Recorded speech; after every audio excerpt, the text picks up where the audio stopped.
Ah, isso aqui vai ser. In Orion. Will do, Megan. I think that was Commander Reid Wiseman responding to prepare for some of the next steps. We are now holding at the T-minus 10-minute hold. Expected a 30-minute hold. So we are well on the countdown. We are well on the timeline to meet this L- time and launch towards the beginning of the window, but continuing to track progress along the way.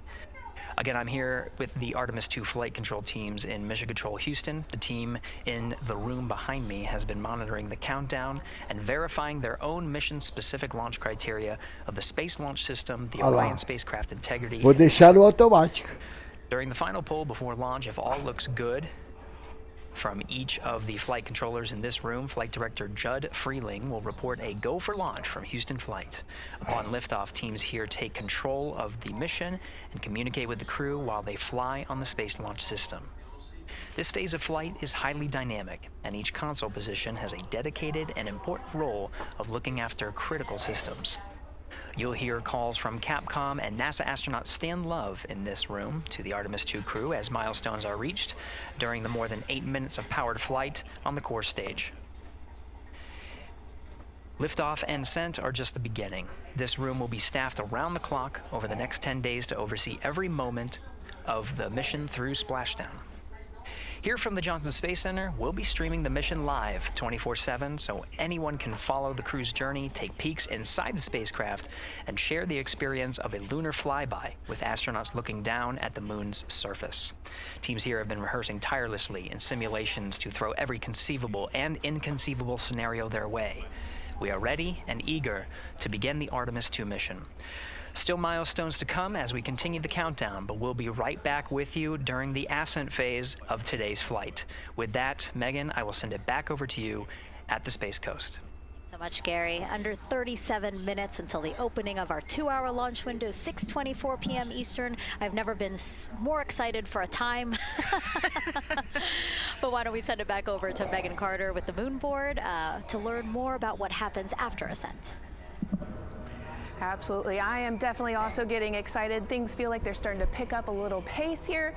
A lot is about to happen within the first 10 minutes of launch, but what happens after those first 10 minutes? Let me take you over here to my mission map so we can kind of jump ahead and let me explain a few things. So, our main engine cutoff is going to stand for MECO, and that is essentially where the rocket's job is done, and it is then going to turn the propulsion duties over to our ICPS. That stands for Interim Cryogenic Propulsion Stage. Don't try and say that too many times fast, but the ICPS is going to be right here, and that's our in-space propulsion. About 50 minutes into, after about 50 minutes into launch, it is going to conduct that first burn, and that's going to be the perigee raise maneuver. Essentially what that is going to do is going to raise the spacecraft from a lowest point of Earth just a little bit higher into space, and then they are going to conduct that nice path that's going to set them on that nice circular path around the Earth. That's when they're going to start to be able to really check out the spacecraft. The Orion spacecraft is going to be able to, like we've talked about, be maneuvered by the crew. They're going to check out those life support systems, and communication checkout's going to be vital at that point as well, obviously. Then they will be conducting that another burn, and that's going to raise them just a little bit higher again. And then they will, it'll be about time for the ICPS to separate, and they will start another lap around the Earth as well. Now, the ICPS, but even after it separates, its job will not be done because they will have the opportunity to conduct something called the Proximity Operations Demonstration.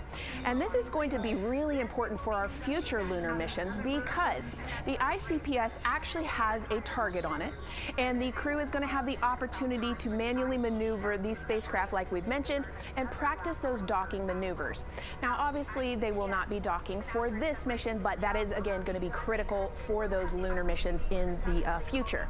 Now, all right, after that ICPS has separated and they've done that second lap, they're going to conduct 2 more burns, and what these burns are going to do is set them up to the high enough orbit and a fast enough speed in order to conduct the translunar injection. This is going to be that critical moment and that critical milestone where they are going to produce about 6,000 pounds of thrust, and this is that point satellite that is going to take them out of low Earth orbit into deep space, and it's going to set them on that nice path towards that lunar flyby. And I know we have talked a little bit about why this could be a record-breaking flyby and journey to the moon. And with that, I'm going to turn it back over to Megan so she can tell us just why. Yeah, she's talking about the distance record set by the Apollo 13 astronauts in 1970. They were 248,655 miles away from Earth, and this Artemis II crew might surpass that on flight day 6 when they fly around the moon by more than 4,000 miles. Yeah, it's a long ways. It's tough to fathom 250,000 miles from Earth, right? I mean, the space station is only 250 miles, and so we're going, I don't want to do the public math, but we're going much further than that. But it's important, right? Because we want to get back to the moon. We want to see the surface. We want to see the far side of the moon, and the way we do that is by breaking distance records. Yeah, and the exact distance record depends on exactly when they launched, like the time, the day, so we'll learn more as we go into this 10-day mission with the Artemis II crew. But here we are, 32 minutes, 50 seconds and counting from the opening of our launch window. Feels really, really surreal here as more and more people come to gather on the press site lawn here at Kennedy Space Center. Why don't we take a look at this video that we have here, some familiar faces who wanted to wish our Artemis II crew a safe journey. Reid, Victor, Christina, and Jeremy, you are the real deal. You're flying to the moon for all of us, and we are in awe. You're the true heroes. You are not just astronauts. You are pioneers, venturing deeper into the unknown. But you are not alone. We will be all cheering you on from planet Earth. Hey, I'm Victor Wembanyama, and I play basketball in the NBA. But I'm not only interested in shooting hoops. I'm also interested in shooting stars, dark matter, and all other types of astronomical phenomenon. And to the Artemis II astronauts who are shooting for the moon, I wish them good luck and Godspeed. Hi everybody, I'm Ryan Gosling, and I play a biologist who goes to space to save the planet in the film Project Hail Mary. But the Artemis II astronauts are going to space for real, and they will travel farther from Earth than any humans in history. Sending all our best wishes to the Artemis II crew. I just want to say how proud I am of each of you and how inspired you make me. But it's not just about me. Your mission is going to inspire future generations of scientists, engineers, athletes, and dreamers to do something that they never thought possible. Hey, it's Roy Wood Jr., and I want to wish the Artemis II crew a happy and safe journey to the moon, well, around the moon. To go around, I know what you're doing. You got to look for a parking space. This is to go around the moon, make sure somewhere to park, and then you park journey. Good luck. It's actually a really good way to explain what how this mission builds. Again, we are hoping to land astronauts on the surface of the moon in maybe 2 years. So yes, we are looking around the moon on this lunar flyby mission to see where we might park. Thank you, Roy Wood Jr. Okay, and as we look at this live view of the rocket on the pad, there is a spectacular place here at Kennedy Space Center to watch launch from, and that's the Banana Creek viewing area. Why don't we go back there where the crowd is excited, and Leah has the best assignment ever talking to people who are super excited about being here for Artemis II. Oh my gosh, Megan, you talk about the excitement being palpable. I'm telling you, everybody here on pins and needles as we get just about half an hour away from launch. I've been walking around talking to people, and I'm just struck again and again by how many people are here from across the agency. I want to introduce you to just a small portion of the people across NASA who have been supporting this mission. Patty Ortiz, NASA Armstrong Flight Research Center, Orion program. Orion. Kathy Graves, Glenn Research Center, Office of STEM Engagement. David Alexander, NASA Glenn Research Center, Office of STEM Engagement. Jennifer Becerra, Johnson Space Center of the Office of STEM Engagement. There we go, right back here. Where are you from? I'm from NASA Glenn Research Center, Joseph Panakitis. Joseph, here we go. Wes Furman from APL. Maria Arredondo from Headquarters, Next Gen STEM. Mark Robinson, Stennis Space Center, Commercial Space.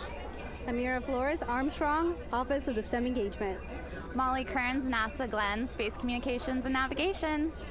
Matthew Pierce, Goddard Institute for Space Studies in New York City. There you go, and right over here. Lauren Ring, Ames Research Center, Data Integration.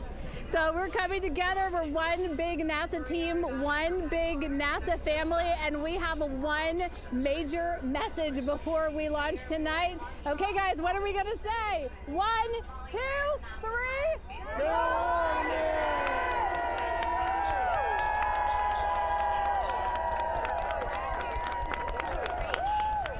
Oh my gosh, that made me so emotional. That was so inspiring to see. I mean, wow, yeah, that was great.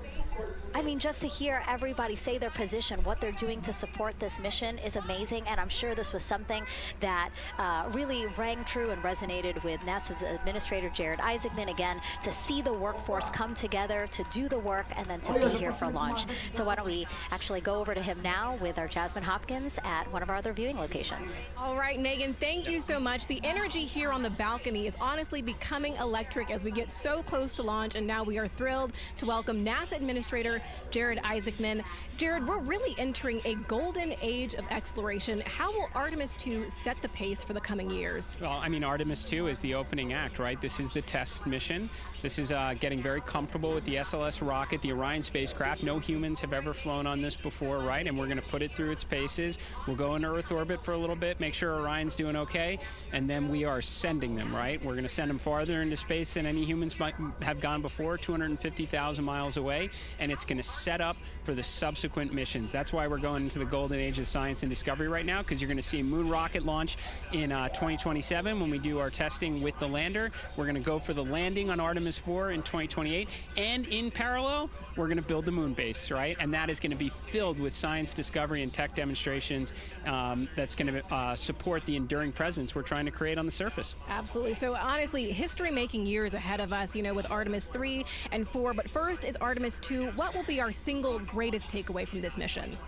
Well, I'll tell you, I mean, after ignition, to me, the moment that I'm going to be most excited for is splashdown. There's no question about that. Good shoots coming down off the West Coast. But look, I think the takeaway from this is gaining extreme comfort in the Orion spacecraft, right? I mean, this is very different than what we've done for more than a half century, right? I mean, the velocities that spacecraft is going to re-enter at, it's going to be new territory for us. We want to get our arms around that completely. So I would say the performance of SLS plus Orion is everything on this one. We want to make sure we do it in as a safe way as we possibly can, understanding what we are undertaking right here, bring our crew back, learn as much as we can from the vehicle, set up for Artemis 3 in 2027. Right, and Administrator, we've actually had a pretty young audience today here, some kids running around the balcony. How do you hope Artemis 2 inspires that next generation? You know, I talk about this all the time. Like, you know, one of our overarching KPIs that we should always be tracking is the number of people living and working in space. Well, you know what's another strong number 2 on that one? It's the number of kids that are dressing up as astronauts for Halloween, so that they grow up, that they're inspired to want to join in this grand endeavor, whether they come work with us here at NASA or they join in industry, but they're helping humankind venture out farther, pursue all the secrets of the universe. Yeah, I think we'll see a lot of kids dressed as astronauts this year. And finally, Jared, you've really made it a personal mission to get to know the people behind the work at NASA. Do you have any final thoughts, any final words before today's history-making launch? Yeah, well, one, I want to express a lot of appreciation. I'll tell you what, the 4 astronauts on top of Artemis 2 know this. It takes an army to pull a mission together like this, right? Across all 10 of our centers, all of our commercial partners, the international partners that come together to make this possible. My sincere appreciation for everyone who is currently working the mission right now, so getting them ready for launch, that will be watching over them in mission control, recovering this crew when they splash down off the West Coast. I have complete trust and confidence in your abilities, and everybody else who's not directly working on Artemis 2, Artemis 3 is coming up next year. When this mobile launcher gets back in the VAB, we're going to start stacking. Wow, plenty of excitement ahead of us. Jared Isaacman, thank you so much for being here. Thank you. Thanks for being here. Of course. All right, and with that, let's get back to the countdown with NASA's Megan Cruz. Under 25 minutes and counting from the opening of our 2-hour launch window, and take a look at all these people behind us. I literally, every moment I turn around and I see the clock, I am like, Oh, wow. Oh, wow. There are more people and less time. Yes, exactly, which is a great problem to have. Yes. Now, this first crewed test flight of NASA's Artemis program coincides with the 250th anniversary of our country's founders signing the Declaration of Independence. Exploration is a part of America's DNA, and it continues now with our return to the moon. 250 years ago, 13 colonies laid the foundation for the greatest and most enduring democracy in the history of the world. One driven by courage, faith, and freedom. From that moment, we became a nation defined not by where we stood, but by how far we were willing to go. We conquered vast frontiers, invented tools that shaped a modern world. We found light in the dark, and we rose from the earth. Faster, higher, farther. We pushed beyond the sky and into the unknown. We carried our courage into the cosmos, and we planted the American flag on the moon, the defining achievement of American superiority in space. Today, our curiosity stretches farther than ever. American robots search ancient rivers on Mars. New telescopes unfold to glimpse the first stars. And a new generation prepares to return to the moon, this time to stay. For 250 years, America has carried the light of humanity forward. But American exceptionalism isn't inherited, it's earned. Our greatness comes not only from what we've done, but what we're still determined to discover. Because in every era, across every horizon, America is at its best when it's reaching for something greater. America celebrates 250 years, and we are leading the world into the future.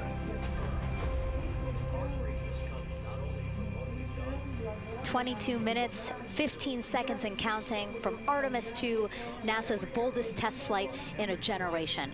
The crew has said this often, that they hope it inspires children around the world. And recently, a group of kids here at Kennedy Space Center got a surprise of a lifetime while watching that rocket roll to the launch pad.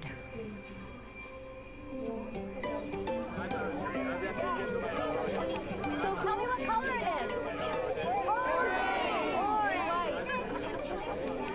And you're going to be on that rocket. We're going to be on that rocket. I could make it a little bit longer. Did you see it? Okay, so everybody's looking at the rocket because it is kind of cool and impressive. One of the coolest things happening over there right now, though, is it's on top of a giant tractor. Doesn't all food come in like tubes? It's in these like little plastic bags. You have to like rehydrate it. Sushi. There's not. I haven't seen sushi in space. It's probably hard to keep that back. Constructed sushi mashed together. My favorite part was this one little girl. She had a question. She patiently held her hand for a long time, and Christina turns to her and says, "Okay, what's your question?" She just goes, "I forgot." It was like, that's a perfect little kid moment. I just thought. Wait, are you my mother's cats too, astronauts? What? Say that again? Never mind. It's really hard to say. Go Artemis! These two? Yeah. Yeah. There you go. I like your dabbing astronauts there. It's just so fun to see the enthusiasm, the energy, and a little bit of chaos. 3, 2, 1. Isn't that so cute? I love kids and their excitement and, you know, even just being real. Like, I don't remember what I was know, gonna he ask. goes, but I'm glad you're here. Now here we are, Space Center Houston. The crowd has exponentially grown throughout the day. We started showing you live shots from in there probably an hour ago, and now take a look at all the people there getting ready to witness history together. It's something really special to be able to witness something like this together. Yeah, you know, we've heard from celebrities and officials and kids, and, you know, it's amazing. People from all around the world came here today to Florida to watch, so it's something, it's hard to put into words, just how much support for this mission we're seeing today. And great news too, Remember, the team was tracking an issue with the launch abort system battery. They appear to have cleared that issue, so we are go for launch. Yes, it's exciting.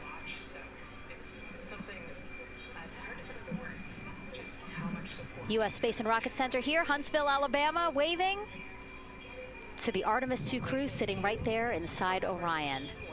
Inside of 20 minutes from the opening of our launch window, and right now we are targeting the top of that launch window, so we could be launching here in about 19 minutes, Nicole. Wow, I don't know if I expected this today. I'm excited, and I'm glad they were able to clear the problem with the battery on the LAS, and everything has gone really smoothly today. It's been great. The weather cleared up. It's a beautiful day for a launch. And so now, as we are so close to possibly launch now, just what are your final thoughts as we are about to embark on a mission back to the moon, the first time in more than 50 years? Yeah, just so proud of the crew and all of the teams here on the ground that made this happen. They are carrying the torch from the Apollo era into the Artemis era. And it's the crew likes to say they want to be the shoulders that the next generation. And let's see, JLS, can you help us with that, please? A mission back to the moon, the first time in more than 50 years. They want to be the crew wants to be the shoulders that the next generation can climb on. 001. They are carrying the torch from the Apollo era. I think it's in their patch. We're going for all. It's in the name of their capsule, integrity, representing humility and the professionalism of everyone that got them there today. So proud of them, we love them, we're excited for them, and we cannot wait to see what they see. Just leveraging everything we've learned so far as an agency, taking us from Apollo now to the launch pad here, 39B, with Orion and SLS poised to again fly us into the history books. And before we leave you now here at the host desk to get back into operations, we just wanted to answer one question for you guys. We asked you earlier on today, what are you most excited for? And we asked you to go vote on Instagram and Twitch. Instagram, you guys said launch.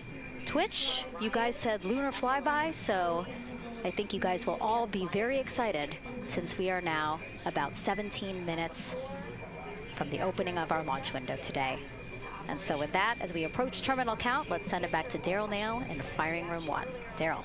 All right, thank you, Megan and Nicole, and just want to give you an update on the launch abort system that you just reported that they cleared. They believe, they're convinced this is an instrumentation failure. So there are 2 batteries on the LAS. The LAS, of course, and with the help of my 2-year-old son's model rocket, Daniel said I could use this, so it's okay. The LAS is right here. It's the tower above Orion. Orion capsule is inside of here. It's used to pull Orion off the rocket in case something's going on with the rocket, either on the pad or in flight. 2 batteries are bad. Well, I'm sorry, one of the 2 batteries reported an out-of-family temperature, and it was very much out of family. And so they checked their data going back into the vehicle assembly building where they recharged the batteries and worked on them. And they have good, solid data, they reported, that tells them that this is an instrumentation failure, that there's something wrong with the sensor. And so they took it before the mission management team, which has to accept the risk, any changes to launch commit criteria, which this would be one, and they all fully accepted it. So now we are clear as far as that constraint is concerned. And one quick thing as we count down now, we are getting into the final minutes before liftoff. There's a 2-hour window. We haven't quite set the T0 yet, but this is a list of the cutouts. There are 150 cutouts that are included for this 2-hour launch window, and that's important. They're in very small print. That's important because there's basically 16 minutes inside this window that they cannot launch, and these are because of small things flying in orbit. There's a lot more things in orbit than there were back in Artemis 1 when we had 35 to 40 cutouts. So for that reason, because of these 156 cutouts, they're going to be managing the launch window as we go forward. So they may have to wait out one of these cutouts. They range in time between 2 seconds to 23 seconds, but you'll hear the NASA test director talk through that. We're getting ready to merge that loop from NASA test director Jeff Spaulding.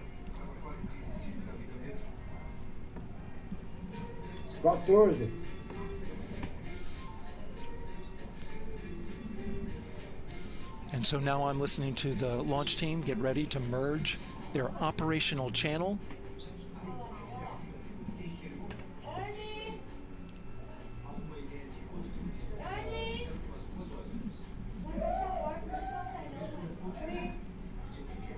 We're now entering one of the most consequential phases of launch day, and that's terminal count, the final 10 minutes. And OTC, NTD on 212 for comm check. Good, comm. Tell me. I hear the same. STC? GTC? GTC's on 212. All right, copy that. NASA Test Director Jeff Spaulding confirming communications with his team.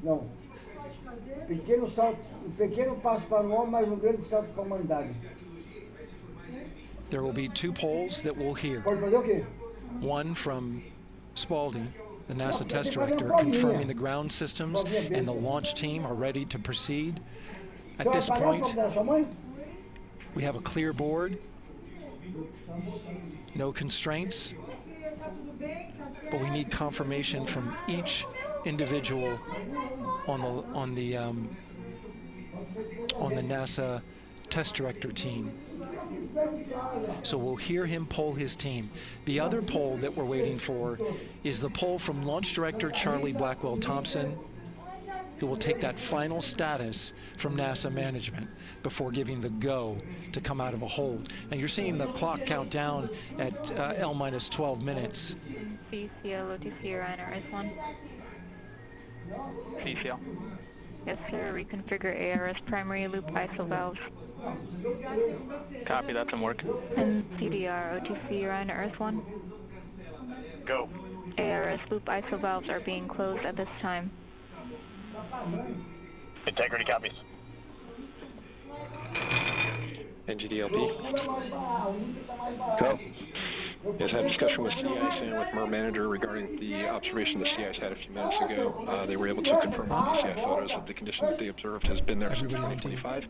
MER manager has had a chance to review the findings, and they do not have any constraints from either a CIS or MER manager perspective. Okay. Copy all. And Launch Director, NTD, you copy? Yes, sir. I copy. That's good news. OTC, CCL 212. OTC. ARS primary loop isolation valve configuration is complete. Copy.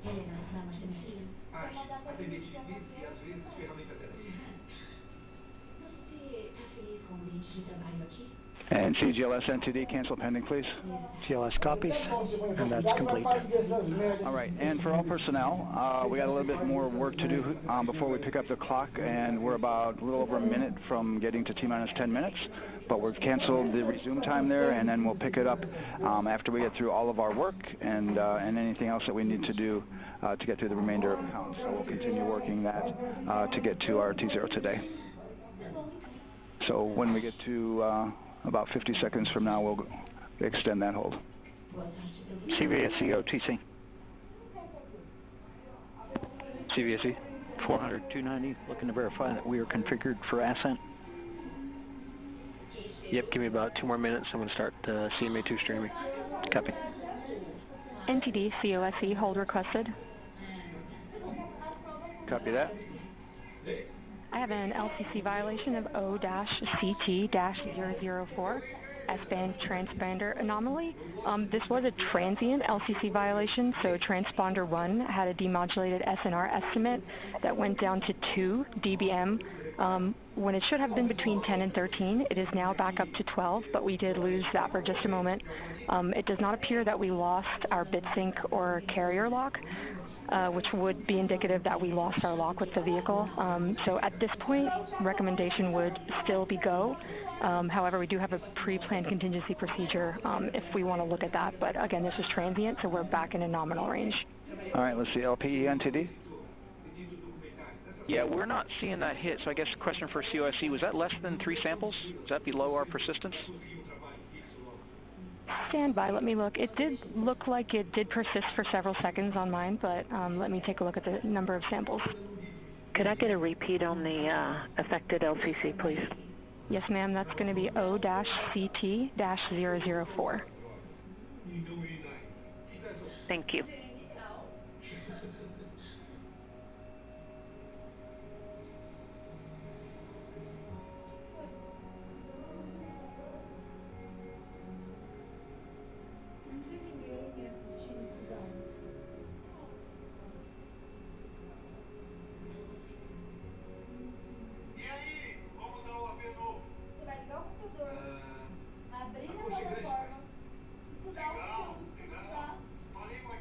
Yeah, us taking a look at the data right here, looks like that was a single sample.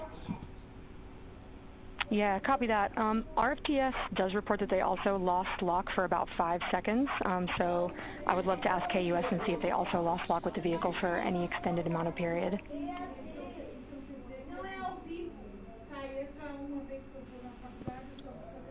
And COSC, while we're doing that, these are 1/10 hertz measurements, correct? So we would have had to lose it for over 10 seconds to get a second sample? Yes, sir, that's correct. It is 1/10 hertz. Yeah, so from our perspective, the allowance is effectively up to 30 seconds, up to 3 samples based on the 1/10 hertz. This is not an LCC violation, I believe. Yes, sir, I would agree with that at this point. Copy that. We're checking with KUS on 232. I don't think they have 212 access. We're trying to verify, but it sounds like they have a loss of lock as well. About 2 seconds. Okay. And I guess for both KUS and COSC, do we have lock now? That's affirmed. We do have lock for COSC.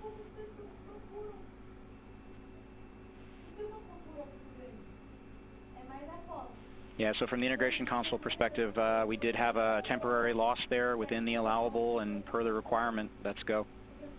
And this is Houston Flight. We have lock and we have good telemetry here in GSC. And KUS has reported too, they have good lock now. So with all of that, OSC, then are we in a go configuration per your LCC? Yes, sir. Recommendation would be go. Right. LP, you concur with that? Yes, sir. LP concurs go. And Launch Director? Yes, sir. Launch Director concurs go. All right, and I'm going to go ahead and just verify everybody has everything else complete, Launch Director, and if we do, we'll be ready to pick up the poll at that time, unless there's something else that you're aware of. No, sir. Let's verify all our work is complete, and I would like one last check of our constraints list. All right, let's see. OTC, are you still waiting for com config, or are you? That is affirmed, sir. Okay, yeah, is that your only open item? Yeah, OTC, this is CVSC. That 400 step 290 is complete. Copy. Okay, so OTC, you're complete with all of your work? That's affirmed. All right, copy that. STC? STC is complete. And GTC? GTC is complete. Okay, excellent. All right, and LPE, just want to verify we have no open constraints at this time. No open constraints. We have a clear board, sir. Okay, tracking the same here. And Launch Director, with that, we are clear and ready to pick up the launch readiness poll with your go. All right, sir. I am go for the poll. All right. And for all personnel, this is the NTD conducting the Artemis II launch readiness check. Verify ready to resume count and go for launch. OTC. GTC is go. STC. STC is go. GTC. C's go. MCO. CO is go. Safety console. The safety console is go. LPE. LPE is go. RTD. RTD is go. Houston Flight. Houston Flight is go. ROC. ROC is go. And CDR. Crew is go. Copy that. Thank you, Reid. And Launch Director, NTD, our launch team is ready to proceed at this time. All right, NTD, I copy all. At this time, I'll perform my poll. Attention on the net. This is the Launch Director performing the final poll for launch. Verify no constraints and go for launch. EGS, Program Chief Engineer. Artemis Chief Engineers are go. Copy, thank you. EGS, Chief Safety Officer. The Artemis CSOs are go. Copy, thank you. Range weather. Launch weather is go. Thank you, LWO. And Artemis MMT Chair. MMTs go. Thank you, John. And Integrity Launch Director. Good Airways Charlie, PLT. Thank you, Charlie. This is Victor. We are going for our families. MS1. This is Christina. We are going for our teammates. MS2. This is Jeremy. We are going for all humanity. All right, Charlie, your Artemis 2 crew is go for launch. Full send. I copy that. Reid, Victor, Christina, and Jeremy. On this historic mission, you take with you the heart of this Artemis team, the daring spirit of the American people and our partners across the globe, and the hopes and dreams of a new generation. Good luck. Godspeed, Artemis 2. Let's go.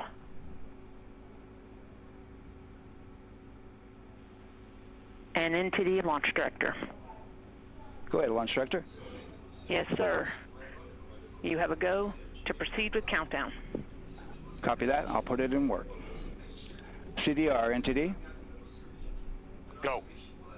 Your risers and initiate short purge per your EPROC 10.1.1, steps 8 and 9. 10.1.1, 8 and 9 going to work. Copy. CBSE, NTD. Start and verify recordings of our Orion cameras. Copy. Okay. Well, there you heard it. RSR, NTD. RSR. They're getting ready to start terminal count. arm rotation enable at this time, please. It's currently at T-minus 10 minutes. Once we wrap up this last bit of work, SNA arm rotation enable complete. we're going to start that clock. Copy that. Thank you. Integrity crew, close and lock visors.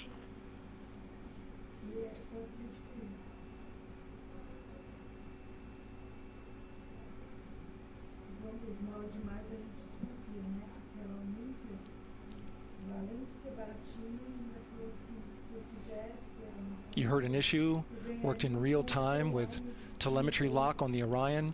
It was transitory, it was very short.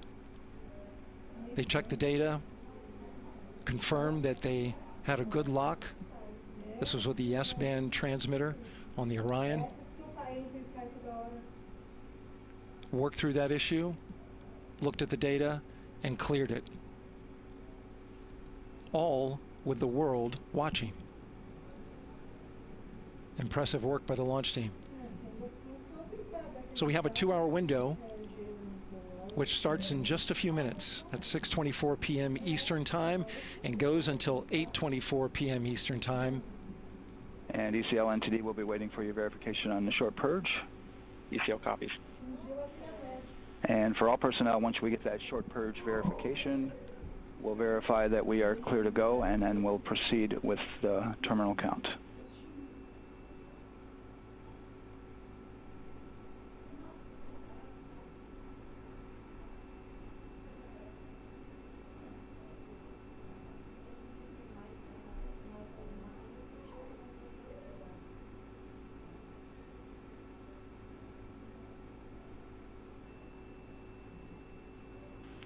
ECL time estimate?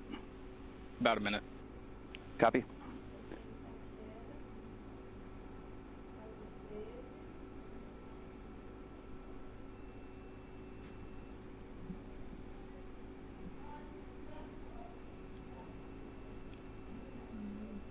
So we're going into the launch window, but not by much, it looks like. Just wrapping up some final work. And once that's completed, you'll hear NASA Test Director Jeff Spaulding ask for the ground launch sequencer operator to go ahead and start the clock. The ground launch sequencer is an application software. It runs on top of the launch control system in the firing room, acts like a conductor of an orchestra, executing hundreds of commands in precise order and timing. It's all autonomous. Entity CCL212, short purge initiation verified. All right, copy that, and we're verifying our constraints.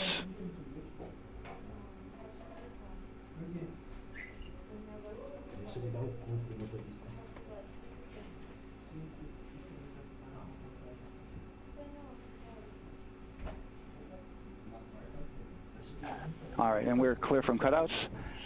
And with that, we're going to resume the clock momentarily. And CGLS, you can resume the clock on your mark. GLS copies.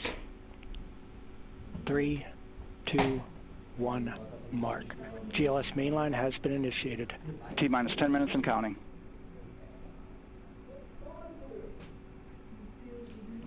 And that begins terminal count. Our new T0 is 6:35 p.m. Eastern Time. 6:35 p.m. Eastern Time. We are now counting down to liftoff of Artemis II.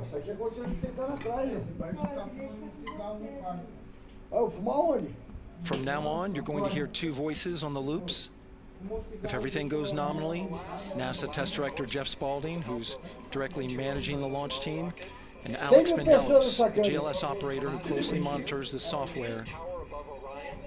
He has the ability to stop and restart the countdown.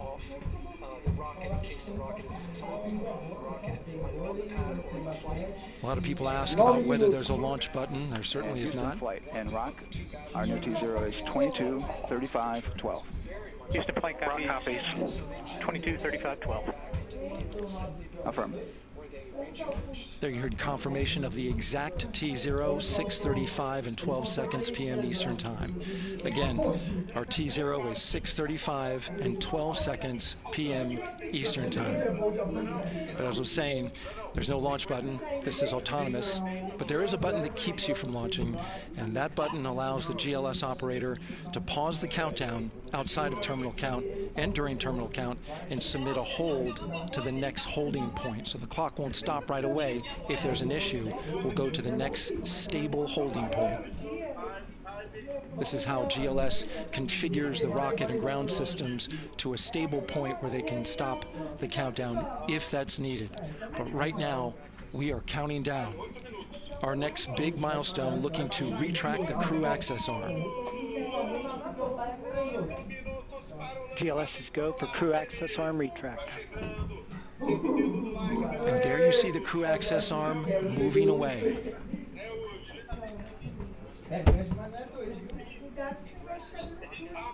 That's the path that the astronauts took to ingress into the rocket.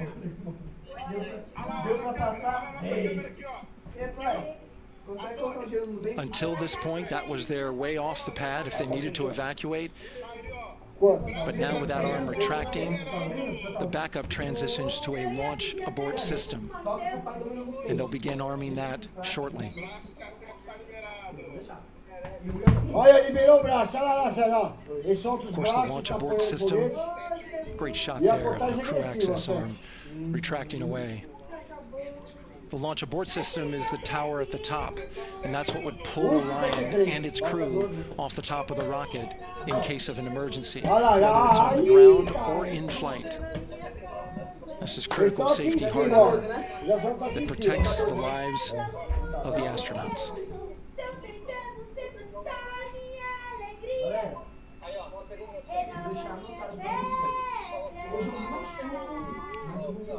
Starting at T-minus 6 minutes, the GLS will start bringing that and other high-energy systems online, starting with core stage pressurization.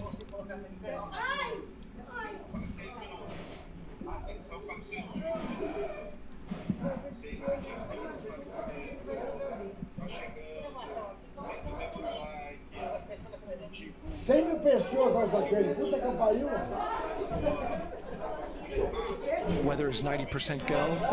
The range is go. All systems are go.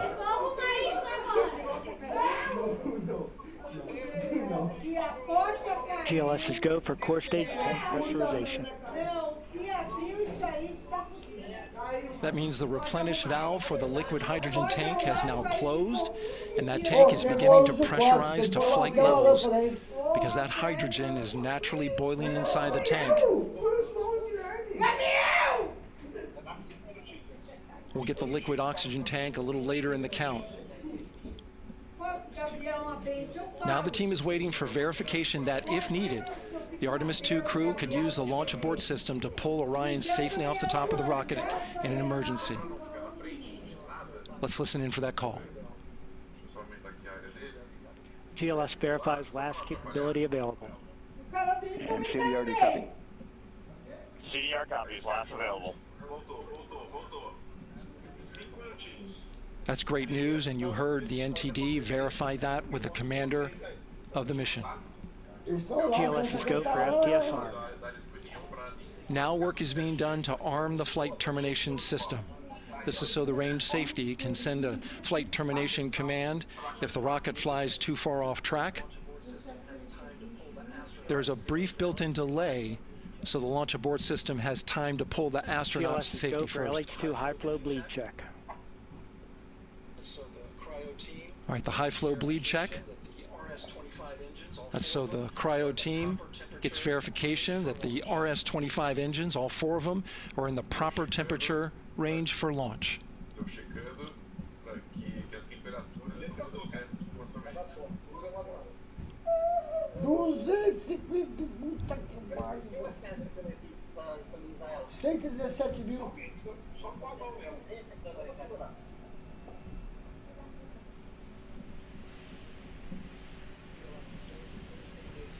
GLS is go for core stage APU start.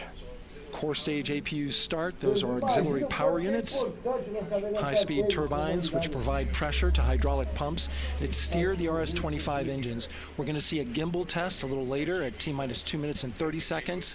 This is what allows that to happen.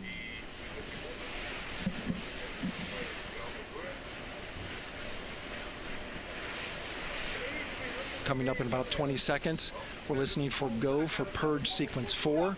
That's a helium purge of the 4 core stage engines downstream of the propellant valve. This gets all the air and moisture out of there.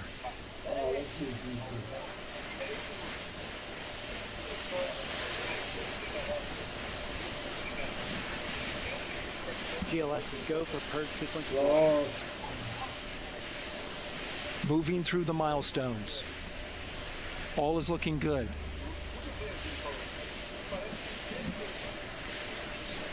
Coming up in just a few seconds, we're going to get that thrust vector control actuator test.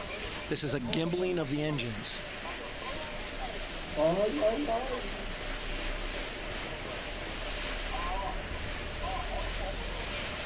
There are the 4 RS-25s, 3 of them Shuttle Heritage, 1 of them built from shuttle parts.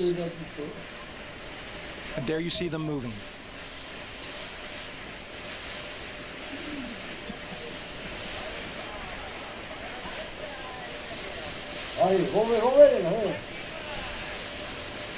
Now we're going to start moving the power from both the upper stage and the lower stage of the rocket to internal, taking ground power away and now going to battery power.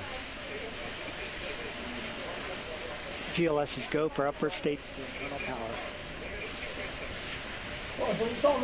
Power is removed from the rocket's upper stage. The ICPS, and it's been switched to battery. Same milestone for the lower core stage coming up at T-minus 1 minute and 30 seconds. Right now, the 4-person Artemis II crew is 248,000 miles away from the moon. And if all goes well, they will fly by it in 6 days. GLS is go for core stage to internal power. All right, there's the rocket's core stage, which houses 3 flight computers, is now on its own power. There's no more hold time because there's no more margin on these batteries. So we would have to recycle back to T-minus 10 to recharge if we had a hold.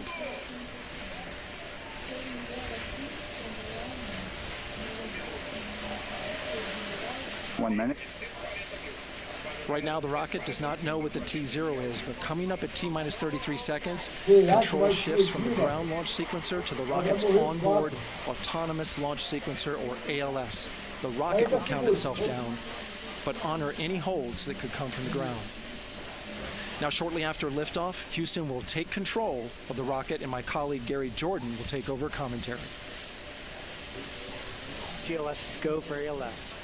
Great call out. The rocket is on its own. 4 brave explorers ready to ride the most powerful rocket NASA has ever launched. Sound suppression water is flowing. 15. And here we go.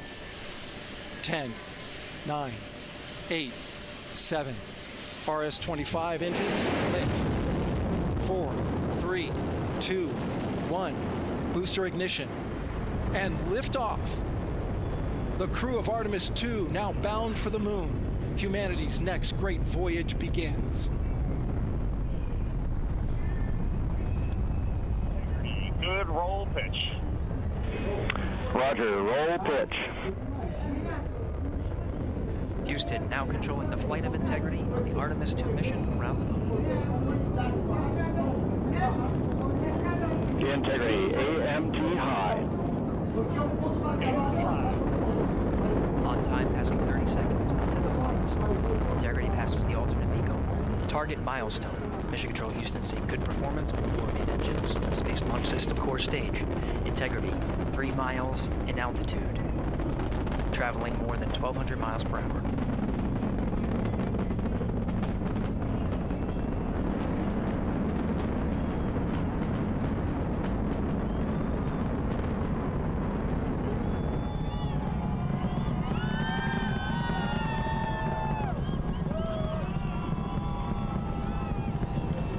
Mission elapsed time, passing 1 minute, approaching max Q.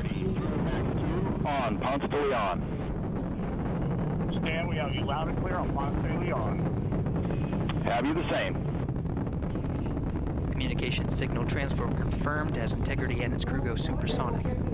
Approaching 90 seconds into the Artemis II mission. Integrity is 14 miles in altitude, 8 miles downrange, traveling more than 2,600 miles per hour.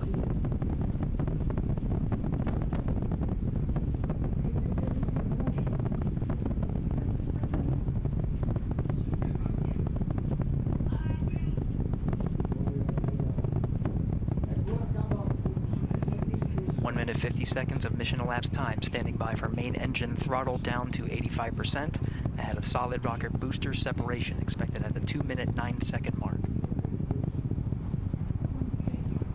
We see throttle down.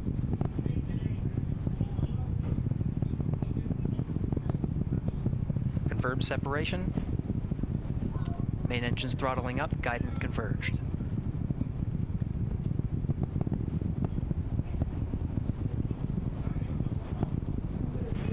Integrity, guidance converged, performance nominal, upper stage RCS ready. Copy all, Stan. Integrity, SM priming complete. SM priming complete. 2 minutes 45 seconds of mission elapsed time into the Artemis II mission. Thrusters on Integrity and upper stage confirmed in a ready state ahead of service module fairing separation.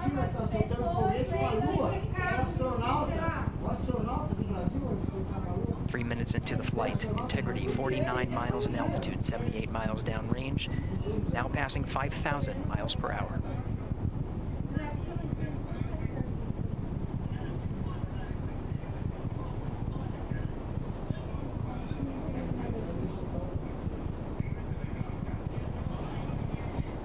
Standing by for launch abort system jettison. Houston Integrity, good last jettison, great view. Copy jettison, Team Eco 8+02. We see the same on board, Stan. And Houston has you loud and clear on Tidris at the Carmen line.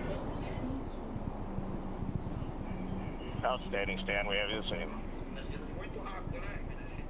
3 minutes 50 seconds into the flight of Artemis II, Wiseman, Glover, Cook, and Hansen crossed the boundary to space with good comm checks. GPS signals acquired after last jettison now working on internal checks to verify accuracy.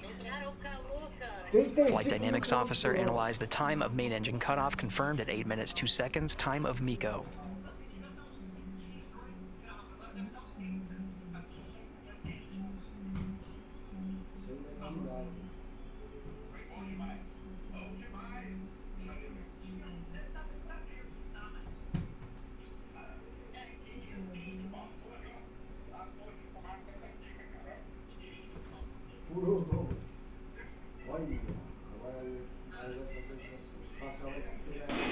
Integrity, GPS processing. Outstanding, Stan. We see the same, and we have a beautiful moonrise. We're headed right at it.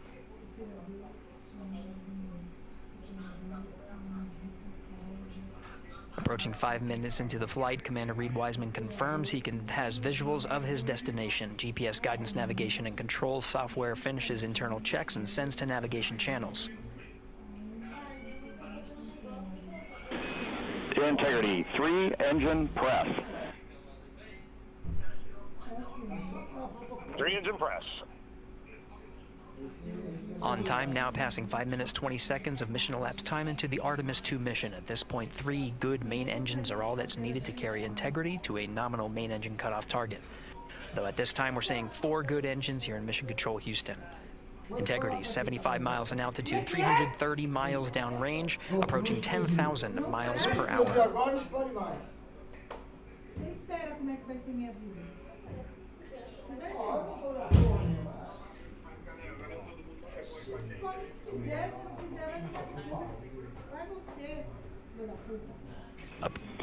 Integrity, looking good at 6 minutes.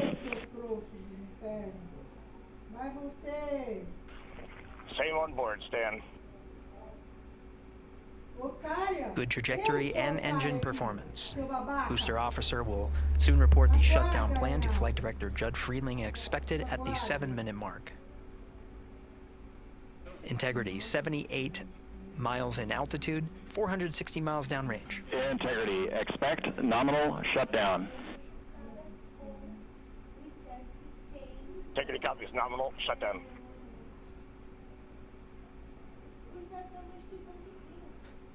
6 minutes 40 seconds of mission elapsed time. Shutdown plan is as expected. Again, the time of MECO was confirmed at 8 minutes 2 seconds into the flight.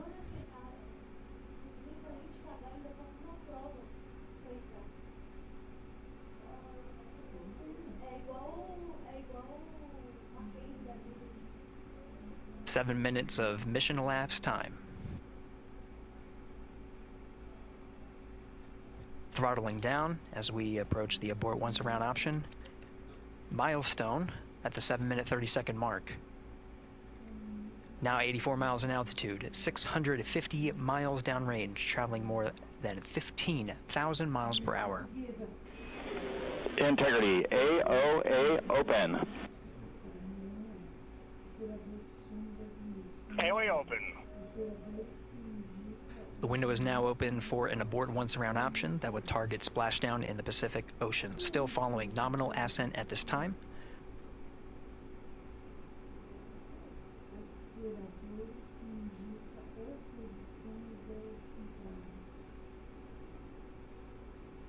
About 10 seconds remaining until the main engine cutoff of the Space Launch System core stage. Standing by for confirmation of MECO and core stage separation.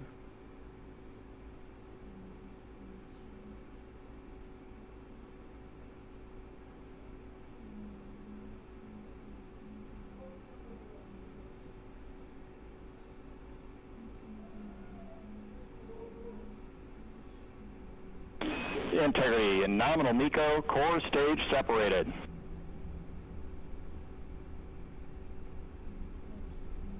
We see the same on board, Stan.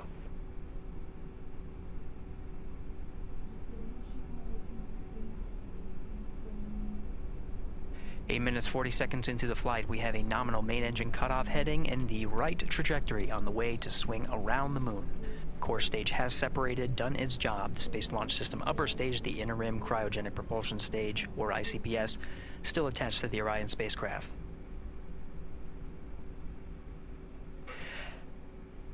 Nine minutes of mission elapsed time. Integrity crew of Reid Wiseman, Victor Glover, Christina Koch, and Jeremy Hansen now in orbit around the Earth at the beginning of their journey to the moon.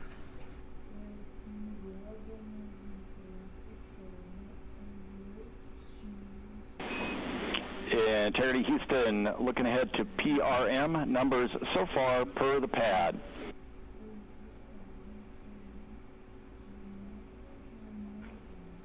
Copy that, Stan. Numbers for the pad.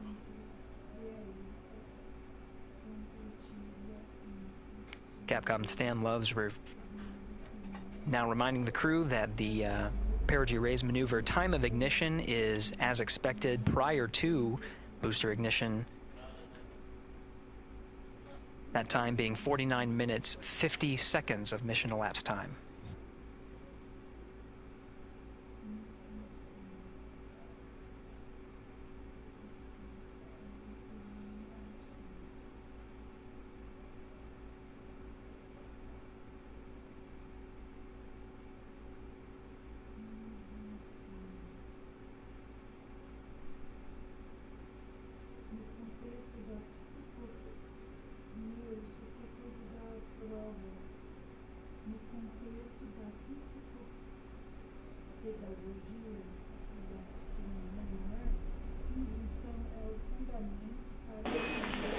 Integrity, good. Neds deploy.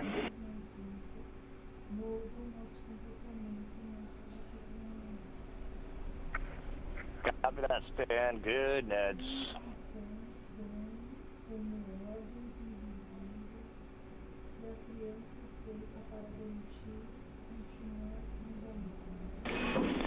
And Integrity Houston for PWD setup. Just a reminder, halfway open on the secondary.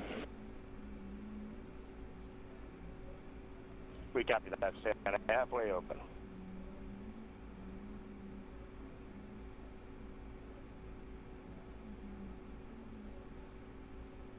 Passing 11 minutes of mission elapsed time. Here, overhearing the conversation between Capcom Stan Love and Commander Reid Wiseman, already passing some milestones. We have a good nozzle extension deployment system. That is confirmed. Complete. We also have the visors are confirmed up, now past the dynamic phase of flight, that is ascent. Their launch and entry suits that provided them an extra layer of protection, now not as needed. They're going to raise those visors. And later in today's mission, they will begin to egress or get out of the suits to begin some of their initial tasks of activating some of the systems aboard in the Integrity spacecraft.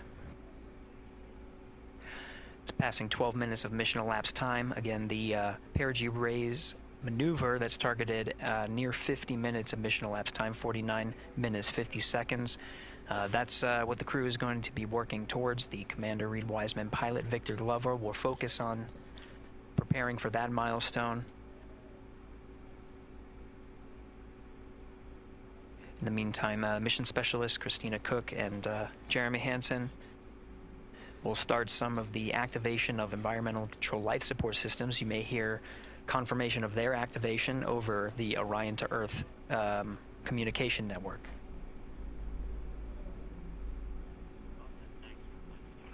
Houston, C3 aux power back in auto. Copy C3 aux, and we're 2 minutes to maneuver.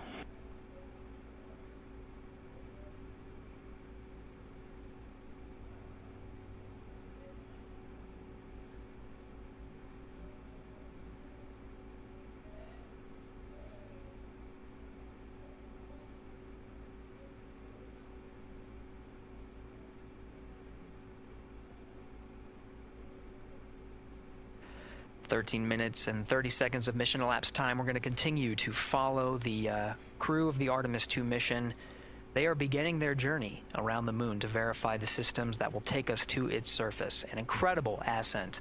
Artemis II is underway. Reid Wiseman, Victor Glover, Christina Koch, and Jeremy Hansen begin their journey to the moon.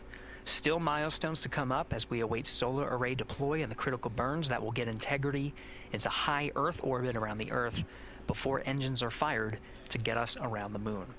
We'll keep tabs on Integrity and its crew from here in Mission Control Houston. But for now, we're going to send it back to you, Megan and Nicole at the Kennedy Space Center. Very jealous to hear how the launch experience was over on the Space Coast. Yeah, Gary, if people are just joining us, welcome back to the Space Coast, where we just saw Artemis II lift off 14 minutes ago. And wow, what an amazing launch, and an emotional one too. As soon as the rocket lifted off, Nicole, you had tears in your eyes, I had tears in my eyes, and we had all these people around us cheering. It was amazing. Yeah, the energy was wonderful. I mean, it was a beautiful launch. You know, we've got 4 friends and family members headed to the moon. It's pretty amazing. Yeah, how does that make you feel as someone who, you know, is an astronaut as well, but also, as you said, friends? Yeah, so proud of them.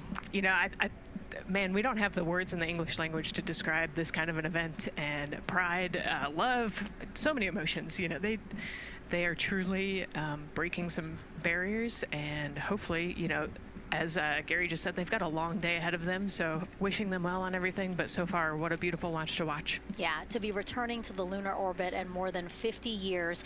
Maybe they go farther from Earth than any other humans before them. Maybe they see parts of the moon that we've never seen before. I mean, what a great start to what could be all of these milestones that we break in just a 10-day mission. Yes, what a way to welcome in the Artemis generation. Yeah, how do you feel? I mean, we saw some beautiful shots we were covering of course, the rocket, of course, the Earth falling away as we continued up into our ascents, but also some of those crowd shots where we saw young and old, just emotional, overcome by this history-making moment. Man, we are going back to the moon for all, and we saw that today. We saw that in all the crowds. And yeah, you guys just saw that view, the sunrise or sunset, I guess. They just made it over the crest of the Earth, and you could see the sun peeking over. One of my favorite views from space. And I can't imagine what they're looking at now, and I can't wait to see what they're looking at in about 5 or 6 days. Yeah, and you know, I know a lot of people are like, you know what, I'm surprised this launched on the first try, because we know, like any little thing, we have to be keeping safety in mind, and we want to make sure we're ready to go. But we were ready to go, and I think it surprised a lot of people. What a wonderful surprise on this Wednesday evening. It did, you know, and it kind of surprised me as well. But you know, it's just a testament to the team here that has been working so hard on Artemis. You know, Artemis 1, we learned a ton of lessons. We learned a ton from the wet dress for Artemis 2. We were able to go in, fix those things. We even had a couple mishaps today, not mishaps, but a couple, you know, anomalies today that the team creatively came up with solutions for. It's just a testament to the teamwork that gets us to the moon. And so we can continue to watch Christina, Reid, Victor, and Jeremy on their way now to the moon in Earth's orbit, and awaiting the next in-flight milestones, deploying Orion's solar arrays. So why don't we get back in with Mission Control and Gary.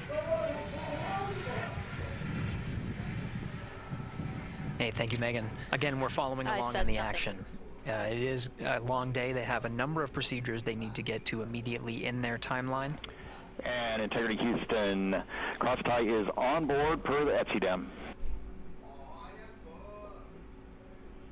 We copy Houston, thank you.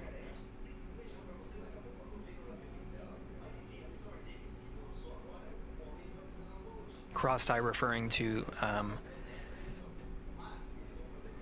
flight controllers here initiating a connection between some of the batteries aboard the Orion spacecraft, allowing for an even distribution of power. This is the flight control teams that took us through ascent of the Artemis II mission today. Right now we're, as you see, passing 18 minutes of mission elapsed time. The Orion spacecraft Integrity and the interim cryogenic propulsion system are maneuvering tail to sun. It is in this orientation, this attitude, Integrity anywhere until that momentary prop caution.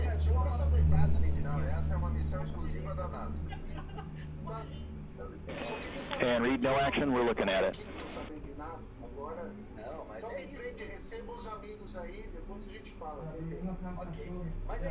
Commander Reid Wiseman verifying what is being routed to his displays aboard Integrity. Propulsion engineer confirming that no action is needed at this time. They're pressing through with their nominal procedures to prepare for the perigee raise maneuver, and of course the solar array wing deploy ahead of that. The solar wing deploy is a critical milestone. We'll continue to have our coverage follow the mission until that deployment.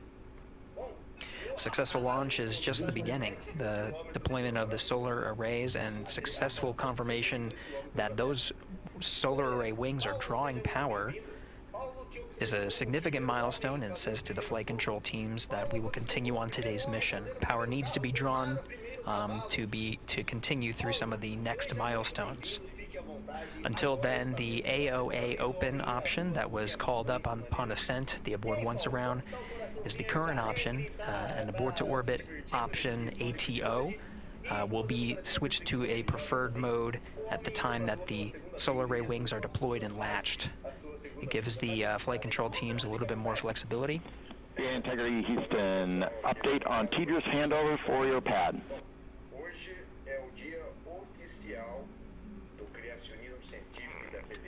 Give us just 1 minute. And Stan, you can read it. Ike is ready to copy. Roger. Tidra's handover east to west expected 1 second earlier at 5:1 minutes 26 seconds.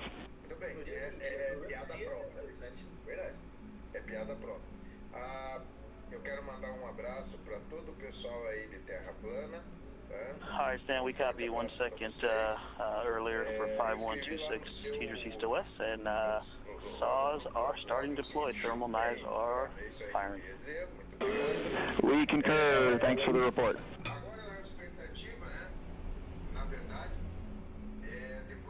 Read back of the reports that you just heard on the Orion to Earth network. Integrity has maneuvered tail to sun. The RL-10 nozzle on the end of the ICPS is pointed towards the sun, and the solar array deployment sequence has begun. With the deployment confirmed, it'll be several minutes until they are what is called in a latched position. Once they are latched and confirmed to be drawing power, they can switch the mode to ATO and continue along the mission. The teacher's handover at the pad, that message meant the crew was provided some preliminary numbers of when to expect handovers between the tracking and data relay satellites. Currently orbiting Earth at an altitude of 545 statute miles above the Earth, they are in a near-Earth network communication system. The tracking and data relay satellites, geosynchronous satellites that are stationed about 23,000 miles above the Earth. After the apogee raise burn that occurs later today, the burn itself will put them in an altitude that surpasses the range of the tracking and data relay satellites, and they will transition to the deep space network today. And Integrity, for prop messages, we see 2 temperature measurements right near the line. It's that momentary message you saw earlier. We're going to suppress those. It's CM helium heater 2 T1 and heater 1 T1. They're going suppressed. Integrity, thank you. We see the same.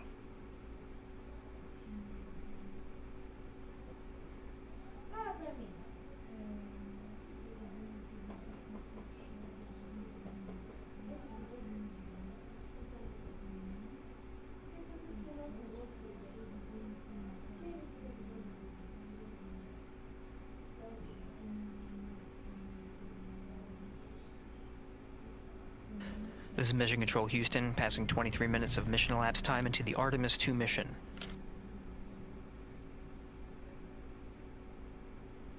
This is after a launch that began at 5:35 and 12 seconds Central Time, 6:35 and 12 seconds PM Eastern Time. Right now, the orientation you're seeing from our aero visualization that translates some of the telemetry that we're getting from the spacecraft and puts it into a model so you can follow along on some of the milestones that we are following here. The RL-10 nozzle that you see at the left end of your screen, though it is currently not firing, that nozzle is pointed towards the sun, and the solar arrays are currently deploying. From this visualization, they look fully stowed in a position. Integrity, we are happy to report that Jeremy has the O2 sensors on. Copy O2 sensors.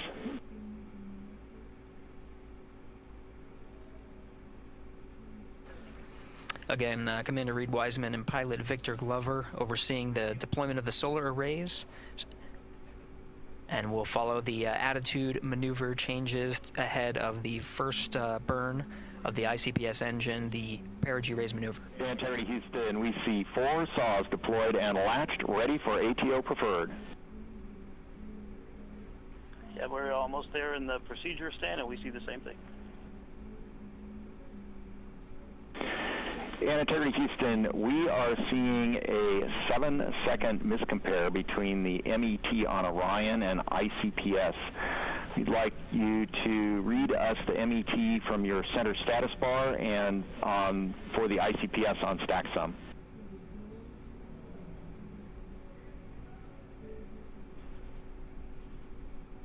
And Stan, we see a absolutely precise alignment. MET 25, 14, 15, 16, precisely aligned with ICPS MET. Copy, thank you for that. We'll investigate a ground issue. And Houston Integrity, ATO preferred set. Copy, ATO preferred.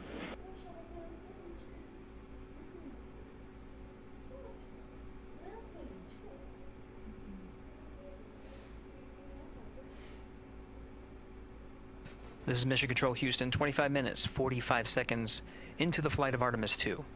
We have confirmation that all 4 solar array wings are deployed and latched. This is the configuration needed to switch to ATO preferred, which you did hear confirmed from pilot Victor Glover. That mode has been switched. There's also a discussion with Capcom Stan Love and Commander Reid Wiseman about the alignment of the MET clocks on the Orion spacecraft and the ICPS. Commander Reid Wiseman confirmed the clocks are in sync, no issues, they're going to investigate it on the ground. We're proceeding with today's mission. 26 minutes of mission elapsed time and counting.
This is Mission Control Houston. We're approaching 28 minutes of mission elapsed time into the Artemis II mission.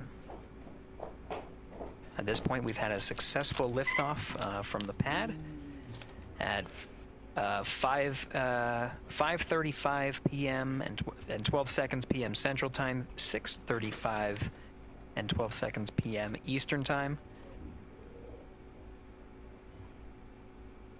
We've had a good main engine cutoff, core stage separation, and a good trajectory to begin today's mission.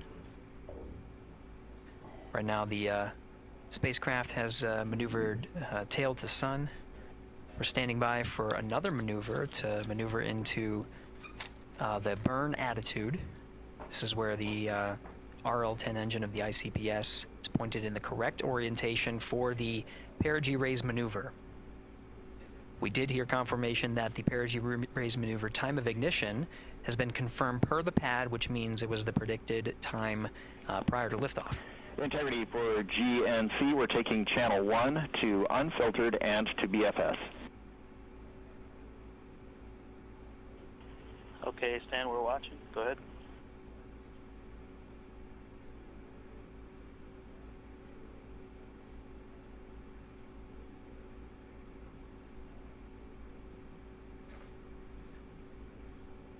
Capcom Stan Love reading up to the perigee raise maneuver that we're heading towards. Not too long from now, we're actually inside 20 minutes at this time from the time of ignition of the perigee raise maneuver. We did have a successful deployment and launched of all 4 solar array wings. This is the configuration needed to commit to the perigee raise maneuver. Of course, flight controllers here in Mission Control Houston will continue to evaluate that everything is good before committing to that burn. The perigee raise maneuver does raise the perigee, the lowest point in the orbit, from 15 to 100 nautical miles. The 100 nautical mile mark is needed to continue in low Earth orbit and hit the target for the apogee raise burn. That will put them in a high Earth orbit for the remainder of the day and set them up for the right position to execute the translunar injection and head to the moon tomorrow. The burn duration of the perigee raise maneuver is 26 seconds. A relatively short burn, but it does raise the perigee and do the job to get into the correct position before firing that main engine on the ICPS. The pad had a TDRS handover. This is the tracking and data relay satellites. East to west, they are geosynchronous satellites that are positioned around the globe. And as Orion makes its way around the Earth right now, above the west coast of Africa, at an altitude of about 923 statute miles, and counting.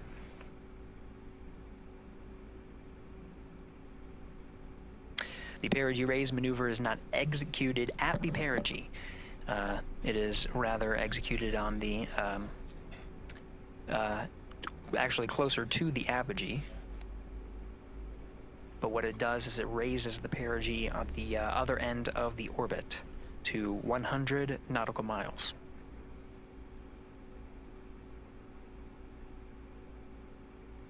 The 26-second duration burn does not conflict with the time that they've reported of the tracking and data relay satellite handover from TDRS east to west.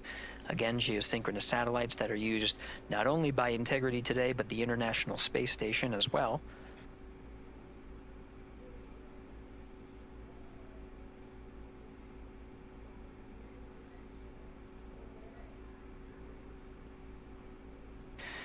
That time of handover is 51 minutes, 26 seconds. Plenty of margin before the perigee raise maneuver cutoff happens, and the trajectory is analyzed to see whether it was a good burn. A good burn means that the burn was performed as expected and sets the trajectory on course for that 100 nautical mile perigee target mark.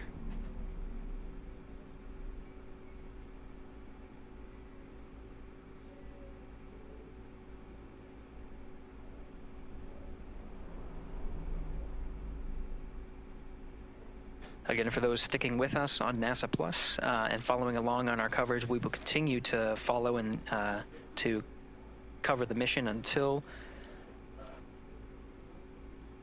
well, actually, we'll continue to cover the mission 24/7.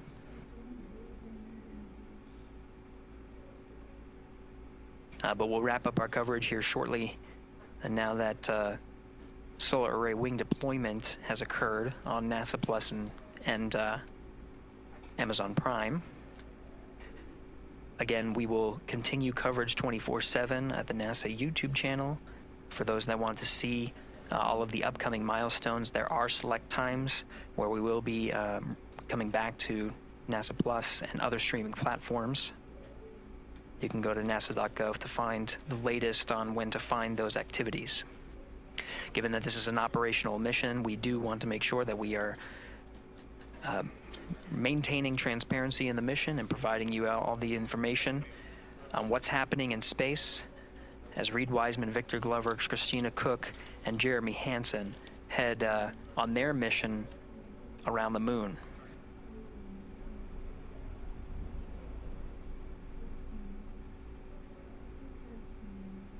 Inside Integrity at this time, again, the solar array wings have deployed. The Integrity is maneuvering to its burn attitude ahead of the execution of the perigee raise maneuver.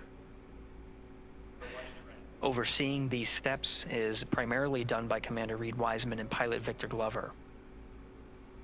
Mission specialist Christina Koch and Jeremy Hansen focusing on some of the system activation inside of Orion, namely the environmental and control and life support systems.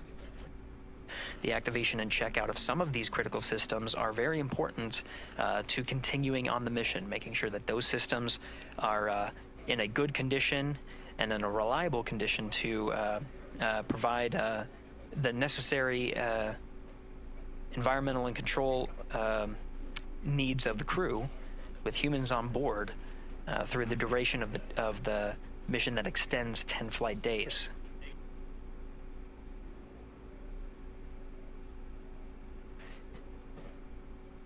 Standing by for an update to the perigee raise maneuver time of ignition. Should be read up to the crew very shortly. Integrity Houston, updated PRM numbers when you're ready to copy. All right, Houston, we are ready to copy. TIG is 2 seconds earlier at 4 minutes, 48 seconds. TIGO unchanged at 26 seconds. 49, 48, TIGO 26.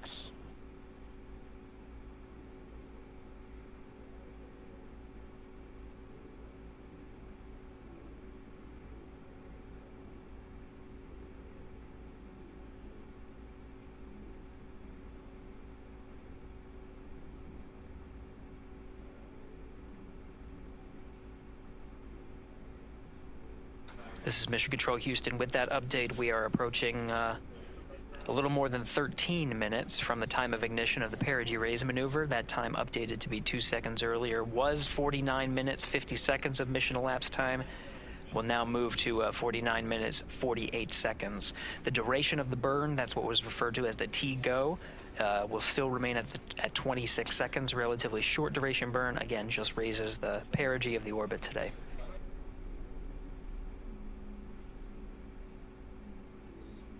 Making sure they hit the mark on that time of ignition is the primary concern of Commander Reid Wiseman and pilot Victor Glover. Mission specialist Christina Koch and Jeremy Hansen inside activating those environmental control and life support systems.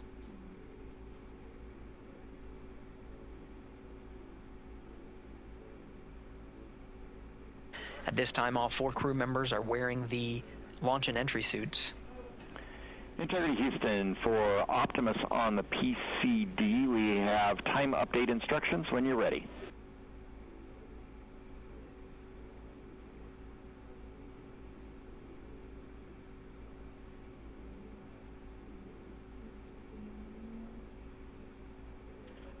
And Houston, Integrity, we copy. Hands are pretty busy at this time. I think we will call you back when we're ready for that. All right, that one is not urgent. 2 minutes to maneuver to PRM attitude. We are watching and concur.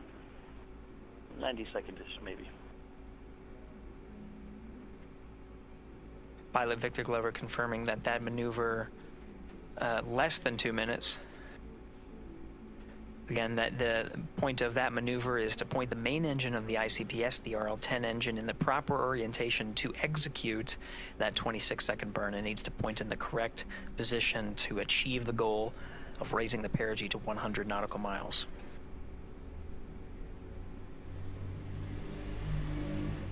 You heard some of the environmental control system activations over Orion to Earth. Jeremy Hansen activated the O2 sensors. They'll be measuring the cabin of Orion.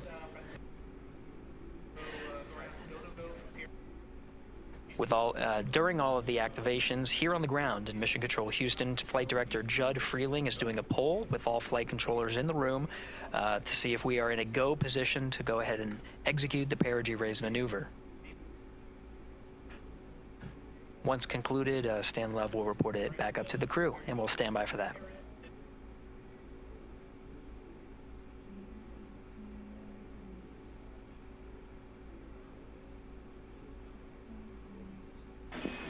Integrity Houston, MCC polls go for PRM pending attitude and saws.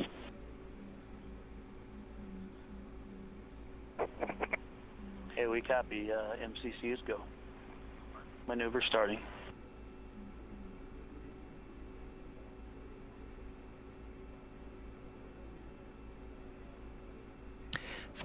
Minutes of mission elapsed time. The maneuver to the burn attitude has begun.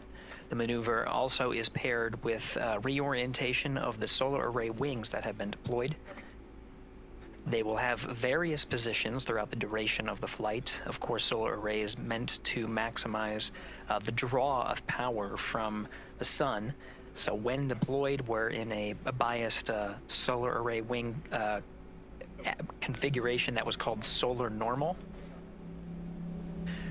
This allows for the greatest surface area of the solar array wings to be drawing power and powering up those batteries of integrity, of which a cross-tie was enabled between the four batteries, the four battery buses that are inside of Orion.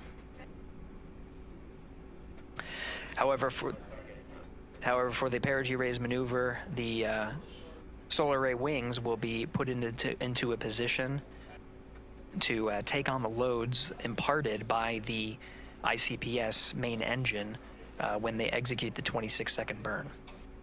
You can see in the animation here, the solar array wings are in motion, and the attitude is being reconfigured to point the engine in the correct direction, those solar array wings being pointed forward.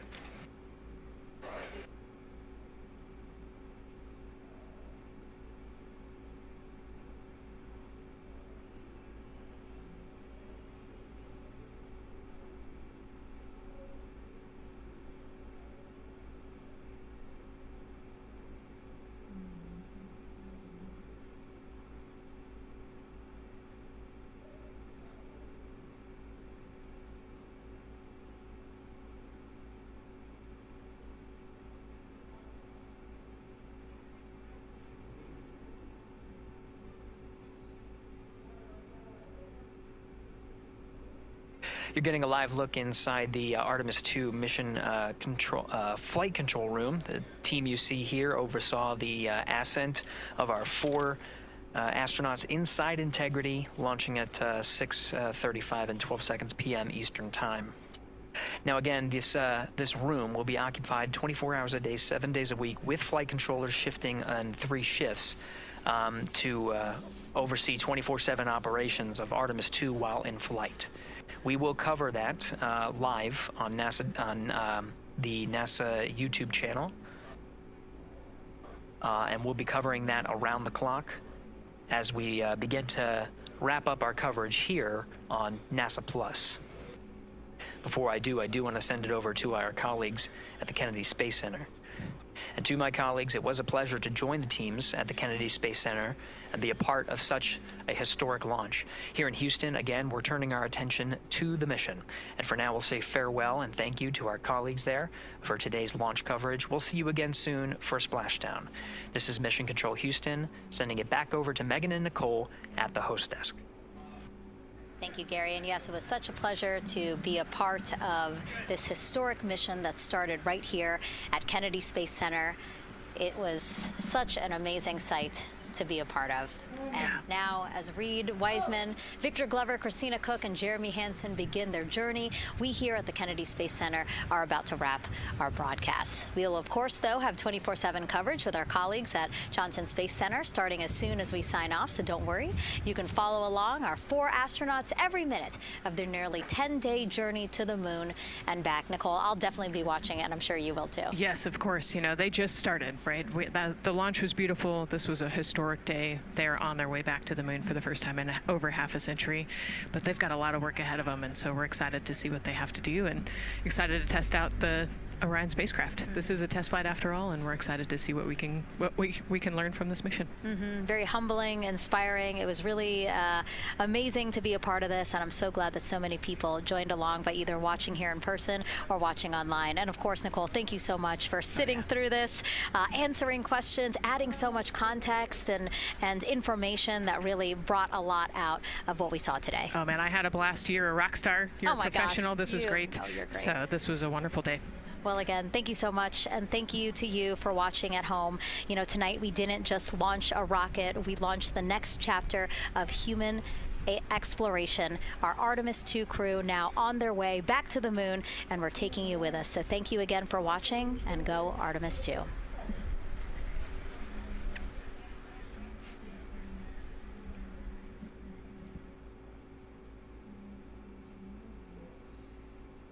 All 4 astronauts, and it appears all of them are undergoing their suit leak checks. Yes, a pre-flight tradition that we have seen with our crewed flights, the card game. The astronauts who have just left crew suit up and are now walking down a hallway. And here they are, NASA's Artemis II crew, taking their first steps outside for their historic test flight. And the 4 of them step into their astrovan. And off they go.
que eu percebi são questões de química, física,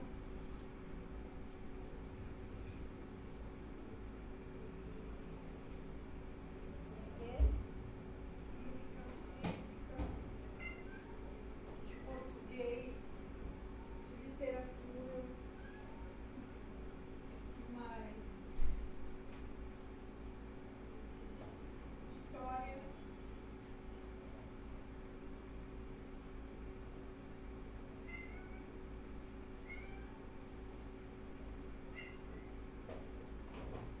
Agora não, você vai ter que esperar, senão você vai comer a noite inteira. Literatura, história. Cara, tá dando impressão, né? O que você está fazendo?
Me dá um minuto. Estou fazendo negócio. Deixa ele subir. Vai bater aqui. Ele é o azar dele.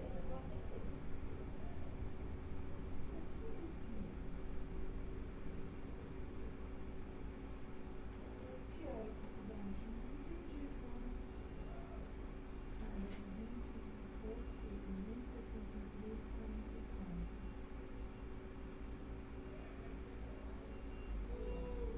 Abril, maio,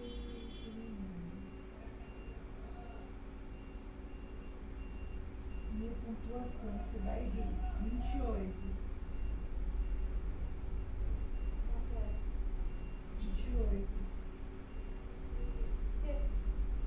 Está escrito aqui, pontuação, 28. De quantas? Não sei. De 25. Então, deixa eu ver. Então você acertou 25 de 28. Parabéns, você foi aprovado. Como é que é? Tem como você acertar 28 que deixa eu ver aqui. Você ingressa no curso de né? Com duração de 6 semestres, da turma em abril, mensalidade de 261,4, taxa de matrícula grátis, no fim do curso, reajuste a partir do segundo semestre.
automático. Ih, caralho.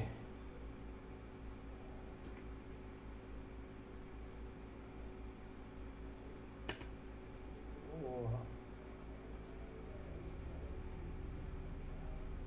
Ó. Já foi.